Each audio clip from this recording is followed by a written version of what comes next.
वैसे आप लोगों को बहुत बहुत स्वागत है इस सी प्रोग्रामिंग सीरीज में। अभी तक हम लोगों ने कंडीशनल स्टेटमेंट्स को बहुत अच्छे से कवर कर लिया था। बाकी जो हमारी लास्ट वीडियो थी वो हमारी कंडीशनल स्टेटमेंट्स के ऊपर ही थी। मैंने आप लोगों से बोला था कि जो कंडीशनल स्टेटमेंट्स का कोड होगा वो मैं आप लोगों को नेक्स्ट वीडियो में प्रोवाइड कराऊंगा। तो आज की वीडियो में हम लोग बात करने वाले हैं कंडीशनल स्टेटमेंट्स के कोड के ऊपर। उससे पहले मैं आप लोगों को बताना चाहता हूँ कि कंडीशनल स्टेटमेंट किस तरह से वर्क करती थी सी प्रोग्रामिंग में, बाकी हम लोग उनका यूज़ क्यों करते थे। तो हम लोग कंडीशनल स्टेटमेंट का यूज़ इसलिए करते थे कि हमें कुछ कंडीशन को चेक कराना होता था। बाकी इस टर्मिनोलॉजी को मैं एक एग्जांपल समझाना चाहता हूँ। जैसे कि सपोज एक यूजर है, उसको पता करना है कि वो ड्राइव कर सकता है या नहीं, तो वो अपनी एज एंटर करेगा प्रोग्राम में हमारे, और उसको आउटपुट के तौर पर मिलेगी एक स्ट्रिंग, जो कि उसमें लिखा होगा कि आप ड्राइव कर सकते हैं या फिर नहीं कर सकते।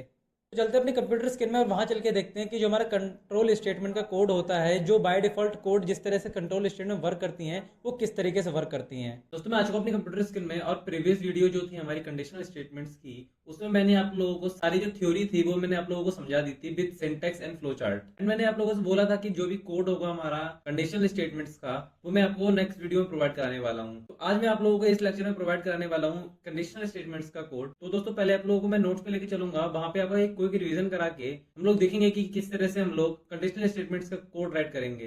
मैं जल्दी से यहाँ पे नोट्स ओपन कर लूंगा और मैं आप लोगों को बताना चाहूंगा कि जो हमारे इफ स्टेटमेंट थी उसका सिंटेक्स क्या होता था। पहले हम इफ लगाते थे, पैरेंथेसिस के अंदर कंडीशन देते थे और उसका कोड राइट कर देते थे इफ बॉडी के अंदर। तो वही हम अपने कोड में भी करने वाले हैं। उससे पहले मैं आप लोगों को जो क्वेश्चन कराने वाला हूँ उसका एक क्विक ओवरव्यू दे देता हूँ। दोस्तों मैं यहाँ पे करूंगा क्या, यहाँ पे एक आई नाम का वेरिएबल बनाऊंगा, उसमें वैल्यू इनिशियलाइज करा दूंगा 10, और यहाँ पे इफ लगा के उसके अंदर कंडीशन दे दूंगा कि जो आई हमारा है वो छोटा है 15 से। तो ये कंडीशन हमारी ट्रू कंडीशन है। तो मैं इस इफ स्टेटमेंट के अंदर दे दूंगा प्रिंट एफ, यानी कि प्रिंट कर दो कि जो हमारा आई है वो लेस है 15 से। तो होगा क्या है कि हमारी जो ये कंडीशन हो जाएगी ट्रू, और जो हमारा आउटपुट है वो ये प्रिंट हो जाएगा। और अगर ये कंडीशन ट्रू नहीं होगी तो मैं यहाँ पे लिख दूंगा print F I am not. तो दोस्तों ये जो मैंने कोड लिखा है ये लिखा कैसे है मैं आप लोगों को बताता हूँ। ये जो मैंने आई एक वेरिएबल बनाया, अगर मैं इसके अंदर 10 वैल्यू नहीं दे के 20 वैल्यू देता तो ये कंडीशन जो मैंने कंडीशन यहाँ राइट की हुई है ये हो जाती फॉल्स, और जो हमारा कंट्रोल होता वो यहां से हटके इस लाइन पे पहुंच जाता, लास्ट वाली लाइन पे। तो होता क्या कि जब हमारी कंडीशन फॉल्स हो जाती तो ये वाली आई मीन नॉट इफ ये वाली लाइन जो है ये प्रिंट हो जाती है हमारे कंसोल पे। पर अभी हमने क्या कर रखा है, यहाँ पे 10 दे रखा है, तो ये कंडीशन हमारी ट्रू है। तो ये जो कंट्रोल होगा हमारा वो इफ बॉडी के अंदर घुस जाएगा और ये वाली लाइन जो है वो प्रिंट हो जाएगी आई इज लेस देन 15। तो यही टर्मिनोलॉजी मैं VS कोड में यूज करना चाहूंगा, और वहां पे आप लोगों को कोड कर लिख के रन करके दिखाता हूँ कि ये कोड किस तरह से रन होगा। तो जल्दी से मैं VS कोड ओपन में कर लूंगा और मैं यहाँ पे प्लस के आइकन पर क्लिक करके न्यू फाइल बनाऊंगा इफ स्टेटमेंट के नेम से। मैं जल्दी से यहाँ पे राइट करूंगा हैश इंक्लूड stdio.h, और यहाँ पे लिखूंगा इंट मेन, यहाँ पे लिखूंगा रिटर्न 0। दोस्तों ये मैंने अपनी सी की टेम्पलेट बना ली। इन दोनों करली ब्रेसेस के अंदर मैं अपना कोड राइट करूंगा। मैं सबसे पहले एक वेरिएबल इनिशियलाइज कर लूंगा जिसका मैं डेटा टाइप रखूंगा इंटीजर और नेम रखूंगा आई, और उसको एक वैल्यू इनिशियलाइज करा दूंगा मैं, लेट्स सपोज 10। या फिर एक काम करते हैं कि जो वैल्यू होगी वो हम यूजर से इनपुट करा लेंगे स्कैनर फंक्शन का यूज करके। तो मैं पहले प्रिंटफ लगाना चाहूंगा ताकि यूजर को पता चले कि उसको एक नंबर एंटर कराना है। तो मैं लिख दूंगा enter the value of I in teaser form, और मैं सेमी कोलन से क्लोज करूंगा यहाँ पे, और यूजर से इनपुट कराऊंगा वैल्यू स्कैनर फंक्शन का यूज करके। यहाँ पे मैं दूंगा %d, और यहाँ कॉमा लगा के मैं दूंगा m%i, और इसे भी सेमी कोलन से क्लोज करूंगा। मैं यहाँ पे लगाऊंगा इफ, और इन दो पैरेंथेसिस के अंदर मैं दूंगा कि जो हमारा i होगा वो लेस होगा 20 से, और यहाँ पे लगाऊंगा करली ब्रैकेट, और उसके अंदर मैं राइट कर दूंगा print F I is less than, और मैं यहाँ पर वैल्यू दे दूंगा कॉमा लगा के i की। तो दोस्तों इस कोड में अभी तक हो क्या रहा है कि जो भी हमारा यूजर एंटर कराएगा वैल्यू वो यहाँ पर जाएगी, यहाँ कंडीशन चेक होगी। अगर ये कंडीशन ट्रू हो गई तो ये वाला इफ बॉडी एग्जीक्यूट होगी, वरना जो कंट्रोल होगा वो इफ के बाहर आ जाएगा। तो इफ के बाहर मैं राइट कर दूंगा प्रिंट एफ, और इसके अंदर दूंगा मैं I am not in if. दोस्तों यहाँ पर मैं आई की वैल्यू एंटर कराऊंगा, लेट्स सपोज 6, और जो ये आउटपुट आया है हमारा आई इज लेस देन 6 और I am not in if. तो ये जो लाइन है I am not in if, इस लाइन के बारे में आप लोगों को बताना चाहता हूँ कि ये जो मैंने प्रिंटफ स्टेटमेंट लगाई है यहाँ पे, ये तो बाय डिफॉल्ट स्टेटमेंट है हमारी। अगर इफ स्टेटमेंट ट्रू हुई तब भी ये चलेगी, और अगर ये हमारी इफ वाली स्टेटमेंट जो है अगर ये फॉल्स हुई तब भी ये चलेगी। यानी कि ये से मैंने क्या करा है, इसके इंडेंट में रखा है। तो ये जो हमारी लाइन है ये लाइन हुई हमारी बाय डिफॉल्ट लाइन, और ये आउटपुट हमारा बाय डिफ़ॉल्ट आएगा ही आएगा। और यहाँ पे मैंने 6 वैल्यू दी थी, तो ये क्या हुआ, ये कंडीशन यहाँ पे होगी ट्रू, तो हमारी ये जो लाइन है ये प्रिंट होके आ गई आई इज़ लेस देन 6 वाली। तो मान लीजिए मैं इसे फिर से रन करूँगा यहाँ पे, और इस जो मैंने ये कंडीशन दी है यहाँ पे आई लेस देन 20 वाली, तो इसकी वैल्यू मैं इस बार 21 कर देता हूँ। तो इससे क्या होगा, ये जो मैंने कंडीशन दी है ये कंडीशन हो गई फॉल्स, तो जो हमारा कमांड होगी या फिर मैं कहूँ कंट्रोल होगा, वो इस ब्लॉक में नहीं जाएगा, इस इफ ब्लॉक में नहीं जाएगा। वो क्या करेगा, ये जो बाय डिफ़ॉल्ट आउटपुट था हमारा, उस पर हमारा कंट्रोल आके ये प्रिंट हमारा आउटपुट हो जाएगा। तो इसीलिए आप देख सकते हैं कि यहाँ पे एक लाइन प्रिंट होके आ गई है, I am not in if. तो आई होप आपको ये इफ स्टेटमेंट जो मैंने आपको बताई ये समझ में आई होगी। बाकी हम लोग चलते हैं अपने नोट्स पे और वहाँ चल के देखते हैं कि जो हमारा फ्लो चार्ट था इफ़ का वो किस तरीके से था। तो दोस्तों आप लोग देख सकते हैं ये जो हमारा इफ़ का फ्लो चार्ट था वो किस तरीके से था कि पहले हमारे प्रोग्राम है वो स्टार्ट होगा, देन कंडीशन आएगी, अगर कंडीशन ट्रू हुई तो हमारी इफ़ वाली जो बॉडी है वो एग्जीक्यूट होगी। अगर फॉल्स हो गई तो अदर जो स्टेटमेंट हम लिखेंगे यहाँ पे, जैसे कि यहाँ पे हमने लिख रखा है प्रिंटफ वाली लाइन को कि I am not in if, तो वो प्रिंट हो जाएगी। तो ये जो बाय डिफ़ॉल्ट वाली लाइन है ये तो तब भी प्रिंट होगी ना, पहले हमारी इफ़ बॉडी जो है वो एग्जीक्यूट होगी, उसके बाद जो हमने अदर स्टेटमेंट दे रखी होगी वो भी एग्जीक्यूट हो जाएगी। तो ट्रू वाले केस में ये दोनों आउटपुट आएंगे, पर फॉल्स वाले केस में क्या होगा, इफ़ वाली जो बॉडी है वो एग्जीक्यूट नहीं होगी, और जो हमारी अदर स्टेटमेंट जस्ट लाइक हमने वहाँ पे लिख रखा था कि I am not in if, वो वाली स्टेटमेंट हमारी प्रिंट होकर आ जाएगी कंसोल पे। तो आई होप आप लोगों को ये वाली जो स्टेटमेंट मैंने बताई इफ़ स्टेटमेंट ये अच्छे समझ में आई होगी। तो जल्दी से मूव करते हैं अपनी सेकंड स्टेटमेंट पे, जो कि है इफ़ एल्स स्टेटमेंट। तो इफ़ एल्स स्टेटमेंट क्या होती है, होती जस्ट लाइक इफ़ स्टेटमेंट की तरह ही है ये वाली स्टेटमेंट, पर होता क्या है इसमें कि जो हम बाय डिफ़ॉल्ट कोड लिखते हैं उसकी जगह पे एल्स का यूज़ कर लेते हैं कि अगर हमारी इफ़ वाली कंडीशन ट्रू हुई तो हमारी इफ़ बॉडी एग्जीक्यूट होगी, वरना जो एल्स के अंदर हम लिख रख वरना जो हमने एल्स के अंदर लिख रखा होगा वो वाला जो भी कोड होगा वो एग्जीक्यूट हो जाएगा। मैं आप लोगों को कोड राइट करके दिखाता हूँ पहले वीएस कोड में, फिर आप लोगों को समझ में आएगा कि मैं ये बातें बता रहा हूँ आपको ये क्या है बातें हैं। सबसे पहले मैं आप लोगों को पहले बता देता हूँ, एक ओवरव्यू दे देता हूँ कि किस तरीके से मैं कोड राइट कराने वाला हूँ। तो अभी तक हमने क्या करा है, एक इंटीजर टाइप का डेटा टाइप बना के उसके अंदर हमने कुछ वैल्यू इनिशियलाइज कराई थी, जैसे लेट सपोज 20 हमने इनिशियलाइज करा दी। फिर उसके बाद क्या करा था कि इफ स्टेटमेंट के अंदर एक कंडीशन डाल दी थी, लेट सपोज ये। फिर हमने क्या करा था, एक इफ़ की बॉडी बनाई थी करली ब्रेसेस लगा के, उसके अंदर कुछ स्टेटमेंट दे दी थी।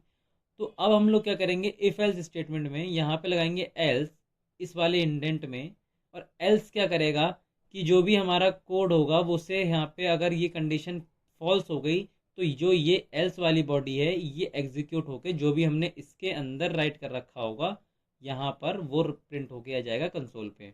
तो मैं आप लोगों को एक बात बताना चाहता हूँ कि जो एल्स होता है उसमें कंडीशन जो होती है वो नहीं लगती है, उसमें डायरेक्ट जो बॉडी होता है जो हम कोड लिखते हैं उसके अंदर यहाँ पर वो कोड ही लिखना होता है, कोई कंडीशन की जरूरत नहीं होती जिस तरीके से हम इफ़ में कंडीशन देते हैं। अभी इस वीडियो में आगे बढ़ते हुए मैं आप लोगों को बताऊंगा कि एक एल्स इफ़ नाम की चीज़ होती है जो कि मैंने आपको प्रीवियस वीडियो में बताई थी, उसमें कंडीशन का यूज़ होता है। पर ये जो हमारी एल्स स्टेटमेंट या फिर मैं बोलूँ कंडीशन यहाँ पे नहीं लगती है एल्स स्टेटमेंट में। तो ये था हमारा एक ओवरव्यू जिस तरीके से हम कोड राइट करने वाले हैं। तो अब चलते हैं अपने वीएस कोड में और वहां चल के देखते हैं कि किस तरीके से हमारा कोड राइट होगा एल्स इफ कंडीशन का। तो मैं जल्दी से अपना वीएस कोड ओपन करूंगा। यहाँ पहले मैं क्या करूंगा, इस नेम को कॉपी करके और यहाँ पे एक न्यू फाइल बनाऊंगा इफ एल्स स्टेटमेंट के नाम से। और मैं अब क्या करने वाला हूँ, जो मैंने इफ स्टेटमेंट का कोड जो राइट करा था उसे कॉपी करके इफ एल्स वाली जो फाइल है उसमें पेस्ट कर दूंगा। और मैं अब क्या करूंगा, यहाँ पर लगाऊंगा एल्स और यहाँ पे लगा दूंगा एक बॉडी बना दूंगा एल्स की, और उसके अंदर ये I am not in if ये वाली जो लाइन है वो मैं डाल दूंगा यहाँ पर। और इसको मैं कर लेता हूँ इसके इंडेंट में। दोस्तों ये जो हमारा कोड है ये बना एल्स इफ कंडीशन का कोड। या फिर आप यहाँ पे एक और लाइन लिख सकते हैं प्रिंटफ लगाकर कि I is not less than, यहाँ पे लगाऊंगा \n और यहाँ कॉमा लगा के यहाँ आई की वैल्यू दे दूंगा और इस लाइन को सेमीकोलन से क्लोज कर दूंगा। तो ये जो प्रोग्राम हमारा बना है ये बना है हमारा इफ एल्स स्टेटमेंट का प्रोग्राम। अब चलते हैं इसे रन करके देखते हैं क्या आउटपुट आएगा। पहले मैं क्या काम करता हूँ कि इस जो हमारा टर्मिनल है इसे क्लिक कर देता हूँ यहाँ से और फिर से रन के बटन पे क्लिक करता हूँ।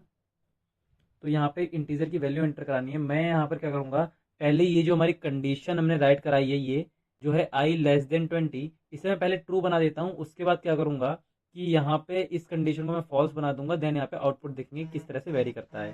तो मैं सबसे पहले आई की वैल्यू दूंगा 6। अगर मैं यहाँ पे वैल्यू 6 दी मैंने तो ये जो कंडीशन थी आई लेस देन 20 वाली ये हो गई ट्रू। और ये जो आउटपुट वाली लाइन है हमारी I is less than %d वाली, यानी %d की जगह हम यहाँ आ जाएगा 6। तो ये जो आउटपुट हमारा वो कंसोल पर आ चुका है। और दोस्तों मैं आपको बताना चाहता हूँ कि आप ये 6 ना करके यहाँ पे डायरेक्ट लिख दीजिए, जो भी आप यहाँ पे 20 दे रहे हैं मान लीजिए, तो मैं 20 लिख के इस वाले जो स्ट्रिंग ऐसे बंद करके यहाँ पे लगाऊंगा \n। उससे क्या होगा, ये जो आउटपुट है हमारा ये बिल्कुल करेक्ट होके आएगा। पहले वाला जो आउटपुट था उसको कोई मतलब नहीं था, क्योंकि आई अपने आप से लेस थोड़ी ना हो सकता है कि मैंने 6 वैल्यू एंटर कराई और वहाँ पे लिख के आ रहा है कि आई इज लेस देन 6, यानी वो अपने आप से छोटा है, तो ये कोई वैलिड आंसर नहीं हुआ। मैं यहाँ पे पहले दूंगा \n और यहाँ पे डबल क्विट से क्लोज करके एक ब्रैकेट लगाऊंगा, और ये जो कोड हमारा सही हो गया। ट्रांसफॉर्म मैंने करा तो पहले, और यहाँ पर भी आप लोग कर लीजिएगा कि यहाँ पे जो मैं ये 20 लिखा है इसकी जगह 20 कर देता हूँ जल्दी से मैं, और इस आई को यहाँ से हटा देता हूँ। यहाँ पर हो क्या रहा था, जो हम एंटर करा रहे थे यूजर के द्वारा वैल्यू, आउटपुट में आ रहा था कि जो हम वैल्यू एंटर करा रहे हैं वो उसी से लेस देन है। तो ये हमारा आउटपुट जो मैंने मतलब लिखा था इस लाइन का, प्रिंटफ वाली लाइन का, वो कुछ वैलिड मतलब नहीं था, इसीलिए मैंने यहाँ पे 20 कर दिया, क्योंकि यहाँ पे मैंने जो कंडीशन दी है वो 20 के हिसाब से दी है। तो अब इस वाले कोड को रन करके देखते हैं जल्दी से। यहाँ पे मैं दूंगा फिर से वैल्यू दूंगा 6, तो यहाँ पे आ गया लिख के कि आई इज लेस देन 20, क्योंकि आई की वैल्यू हो गई 6 और 6 तो लेस देन होता ही है 20 से। तो एक बार मैं फिर से इस प्रोग्राम को रन करूंगा, और इस बार क्या करूंगा, ये जो कंडीशन दी है मैंने इस कंडीशन को बना दूंगा फॉल्स। तो फॉल्स क्या करूंगा बना के यहाँ पे दे दूंगा 23, और 23 देती क्या हुआ, ये जो हमारी इफ वाली कंडीशन थी ये हो गई फॉल्स, और ये हमारी इफ वाली बॉडी थी ये एग्जीक्यूट नहीं हुई, और इफ वाली बॉडी एग्जीक्यूट नहीं हुई इसीलिए जो हमारी एल्स के अंदर जो हमने कोड राइट कर रखा था वो यहाँ पर प्रिंट होके आ गया है। और ये जो हमारी दोनों लाइन है ये एक ही लाइन में आ रही है, तो यहाँ पे जल्दी से मैं \n लगा दूंगा और इसे फिर से रन करूंगा यहाँ पर। और यहाँ पर आप देख सकते हैं कि ये जो दोनों लाइनें हैं वो एग्जैक्ट यहाँ पे प्रिंट होके आ गई हैं। तो इसका मतलब ये हमारा जो प्रोग्राम हमने इफ एल्स वाला बनाया ये बिल्कुल सही तरीके से वर्क कर रहा है। तो बस अब हम लोग चलते हैं इफ एल्स लेडर की तरफ। तो यहाँ पे मैं प्लस के आइकन पर क्लिक करके क्या करूंगा, एक फाइल का नाम बनाऊंगा इफ एल्स लेडर के नाम से। दोस्तों अब मैं क्या करूंगा, इफ एल्स लेडर का कोड राइट कराने से पहले मैं आप लोगों को इसकी टर्मिनोलॉजी जो भी होने वाली है वो आपको बता देता हूँ, किस तरह से वर्क करेगा और किस तरह से हम लोग कोड राइट करेंगे इसका। तो सबसे पहले मैं क्या करूंगा, ये जो चीज़ें मैंने राइट करी थी यहाँ पे इसे मैं करूंगा यहाँ से डिलीट, और यहाँ पे आप लोगों को बताता हूँ कि किस तरह से जो इफ एल्स लेडर की टर्मिनोलॉजी वो वर्क करती है। तो सबसे पहले हम लोग क्या करेंगे, जो अभी तक करते आ रहे थे कि एक वेरिएबल बना रहे थे हम लोग और उसके अंदर कुछ वैल्यू इनिशियलाइज करा रहे थे। लेट्स सपोज मैं यहाँ पे 20 इनिशियलाइज करा लेता हूँ, और इफ के अंदर हमें कंडीशन दे रहे थे कि आई लेस देन होगा 20 से, या फिर कोई भी नंबर आप दे रहे थे, और यहाँ पे इफ बॉडी के अंदर कोड राइट कर रहे थे। और अभी एल्स वाली चीज में मैंने आपको बताया कि जो एल्स होता है उसके अंदर हम कंडीशन राइट नहीं करते हैं। एल इफ के काम करता है कि जो भी हम मल्टीपल टाइम इफ का यूज करते हैं, या फिर जो हमारा कंट्रोल होता है बार बार चेक करता है इफ को, तो क्या करेगा एलिफ, अगर उसे एलिफ के अंदर कोई भी ट्रू या फिर फॉल्स कंडीशन मिल गई तो वहीं से कंट्रोल एग्जिट हो जाता है। उसे बार बार एलिफ सारे एलिफ की कंडीशन चेक नहीं करनी पड़ती। तो इसलिए हम लोग मल्टीपल टाइम एलिफ का यूज़ कर सकते हैं अपने कोड में इफ़ की जगह। तो अब मैं यहाँ पे क्या करूँगा, यहाँ पे लगाऊंगा एलिफ, और एलिफ को हम लोग लिखते हैं एल्स इफ के नाम से भी जानते हैं हम लोग एलिफ को। एल्स इफ मैं लगा के यहाँ पर दूंगा एक कंडीशन, और एक कंडीशन दे के मैं यहाँ पर बनाऊंगा एल्स इफ की बॉडी, और इस बॉडी के अंदर जो भी कोड होगा मैं वो राइट करूंगा। आप यहाँ पे मल्टीपल टाइम यूज कर सकते हैं एलसिफ का, और जितनी भी कंडीशंस होंगी आपकी वो एलसिफ में आप देकर अपने कोड बॉडी को राइट कर सकते हैं। और लास्ट में जो होगा हमारा वो आएगा एल्स, और एल्स के अंदर जो भी आपकी लास्ट स्टेटमेंट होगी कोड की वो आप राइट करेंगे विदाउट कंडीशन दिए यहाँ पर। तो अब मैं क्या करूंगा, आपको लेके चलता हूँ VS कोड में और वहां चल के एक कोड राइट कराता हूँ आपको। तो सबसे पहले मैं यहाँ पे क्या करूँगा, ये जो सी का कोड मैंने राइट कराया है आपको, इस वाली फाइल को यहाँ से कॉपी करके इसमें पेस्ट करूँगा, और ये जितने मैंने कोड राइट कराया इसे यहाँ से डिलीट करता हूँ, और जल्दी से यहाँ पर एक आई की वैल्यू सेट कर लेता हूँ। लेट सपोज मैंने वैल्यू सेट करी 10 और सेमी कोलन से इसे क्लोज कर दिया। अब मैं यहाँ पर इफ़ के अंदर कंडीशन दूंगा। लेट सपोज मैंने कंडीशन दी आई इज इक्वल टू 10, और यहाँ पर मैंने इफ़ की बॉडी के अंदर लिखा प्रिंट एफ लगा के कि जो आई है वो इज इक्वल टू है 10 के। तो अब मैं क्या करूँगा, यहाँ पे सेमी कोलन से क्लोज कर दूंगा और यहाँ पे एल्सिफ लगाऊंगा, और यहाँ पे कंडीशन में राइट करूंगा I is equal to let suppose 50, और मैं यहाँ पर क्या करूंगा, इस कोड की जगह इस जगह मैं कर्सर लगा के इस लाइन को रेप्लिकेट करूंगा और यहाँ कोड की जगह इसे राइट कर दूंगा। और ये कोड वाली जो भी कमेंट यहाँ पे राइट की हुई है मैं इसे हटा देता हूँ, और यहाँ इक्वल टू की जगह 10 की जगह लिख दूंगा 15। देन फिर मैं यहाँ पे लगाऊंगा एल्स को, और एल्स लगा के क्या करूंगा, यहाँ पे उसकी एल्स की बॉडी बना के उसके अंदर मैं राइट कर दूंगा, प्रिंटफ के अंदर मैं राइट करूंगा कि जो आई है वो प्रेजेंट नहीं है, और सेमी कोलन से क्लोज करूंगा इस कोड को।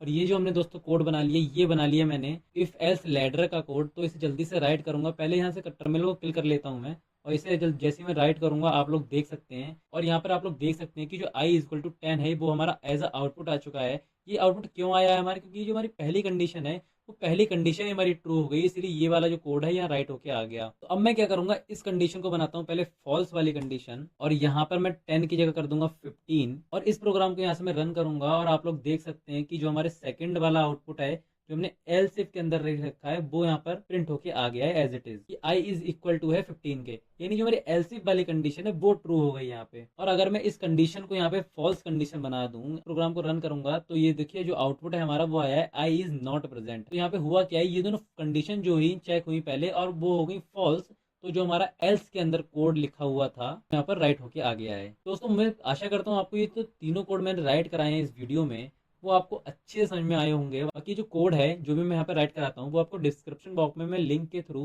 प्रोवाइड करा देता हूँ, तो आप लोग इस कोड को डाउनलोड कर सकते हैं डिस्क्रिप्शन बॉक्स से। और इस वीडियो का जो लास्ट कोड होने वाला है वो होने वाला है नेस्टेड इफ के ऊपर, तो जल्दी से देख लेते हैं कि जो हमारा नेस्टेड इफ था वो किस तरीके से वर्क करता था। और मैं करूंगा क्या, इस प्लस के आइकन पर क्लिक करके न्यू फाइल बनाऊंगा जिसका नाम मैं रखूंगा नेस्टेड इफ डॉट सी। और मैं अब करने के वाला हूँ ये जो इफ एल्स वाला जो कोड मैंने राइट करा था यहाँ से कॉपी करके नेस्टेड इफ में पेस्ट कर दूंगा, और ये जो हमारी कंडीशन थी इसे बना दूंगा एक ट्रू कंडीशन। और यहाँ से ये सारा कोड जो मैंने लिखा है इसे हटा देता हूँ, और यहाँ पे इस 10 की जगह मैं कर दूंगा जल्दी से 15। और इस प्रिंटफ वाली लाइन के नीचे मैं लिखना चाहूँगा इफ़ लगा के कंडीशन उसके अंदर मैं दूंगा कि आई जो है वो है लेस देन 20 के। और मैंने जो ये नेस्टेड इफ बनाया है इसकी बॉडी में मैं राइट करने वाला हूँ प्रिंटफ लगा के आई इज लेस देन 20। और मैं यहाँ पर बैकस्लैश एन लगाना चाहूँगा, क्योंकि होगा क्या कि जो हमारी पहली वाली लाइन है उसके बाद ये लाइन न्यू लाइन में आने स्टार्ट हो जाएगी हमारी, अगर ये कंडीशन होती है ट्रू। देन मैं यहाँ पे क्या करूँगा, इस इफ़ के बाद मैं लगाऊंगा एल्स को, और एल्स के अंदर मैं राइट कर दूंगा उसकी बॉडी बना के I is not less than 20। और अब क्या करूँगा, यहाँ पे इसे सेमी कोलन से क्लोज करूँगा, इसे भी सेमी कोलन से क्लोज करूँगा, और यहाँ से इस प्रोग्राम को रन करूँगा मैं।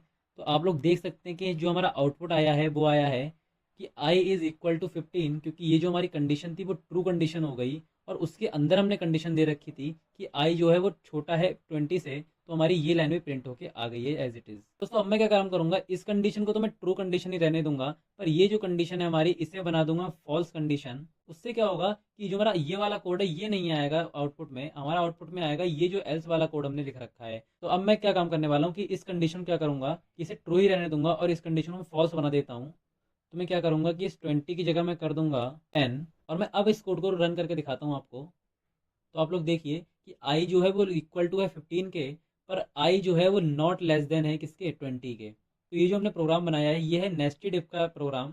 तो आने वाली वीडियोस में दोस्तों मैं इफ एल्स की जो भी हमारी कंडीशनल स्टेटमेंट्स है सारी उसका एक प्रैक्टिस सेट प्रोवाइड कराने वाला हूँ। उससे क्या होगा कि आपकी जो कंडीशनल स्टेटमेंट्स हैं उसकी अच्छे से प्रैक्टिस हो जाएगी। दोस्तों मैं आशा करता हूँ कि जो मैंने 4 प्रोग्राम फाइल बनवाई है आपको, पहले मैंने इफ कंडीशन को समझाया अच्छे से आपको, फिर इफ एल्स को, फिर इफ एल्स लैडर को, देन मैंने नेस्टेड इफ का एग्जांपल लिया। तो ये चारों को मैंने आप लोगों को समझाया वो अच्छे समझ में आए होंगे। तो दोस्तों मैं आप लोगों से मिलता हूँ नेक्स्ट वीडियो में। बाकी मैं आशा करता हूँ कि जो भी मैं ये वीडियोस रिलीज कर रहा हूँ इस चैनल पे वो आप लोगों को पसंद आ रहे होंगे। बाकी आने वाली वीडियोस में हम लोग और भी टॉपिक्स क्लियर करने वाले हैं, तो आप लोग इस चैनल पे बने रहिए। Thank you so much guys for watching this video.